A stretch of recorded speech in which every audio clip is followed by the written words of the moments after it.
eh bien, ils défilent à nouveau pour dénoncer les conséquences de cette loi. Passage en revue de leurs revendications avec le coordinateur de la Manif pour tous au micro d'ITélé. Aujourd'hui, on vient pour plusieurs revendications, à la fois les conséquences du mariage pour tous, PMA sans père, gestation pour autrui, idéologie du genre à l'école, mais aussi toute la destruction de la politique familiale, réduction du congé parental, quotient familial, toutes ces questions-là vont nous opposer au matraquage fiscal des familles.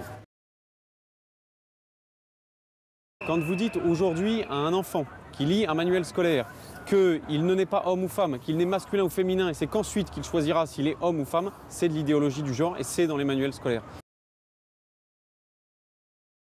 La loi du mariage pour tous a ouvert le mariage et l'adoption aux couples de même sexe. Aujourd'hui, il n'y a pas d'enfants à adopter puisqu'il y a 20 000 couples qui sont encore en attente d'un enfant adopté. Donc aujourd'hui, quand on n'a pas d'enfant adopté, qu'est-ce qu'on fait? On en fabrique. Et aujourd'hui, c'est pour ça qu'on assiste à une hausse des procréations médicalement assistées sans père et à une volonté de libéralisation de la gestation pour autrui. Aujourd'hui, nous, ce que nous disons, c'est qu'on ne peut pas priver délibérément un enfant de son père ou de sa mère.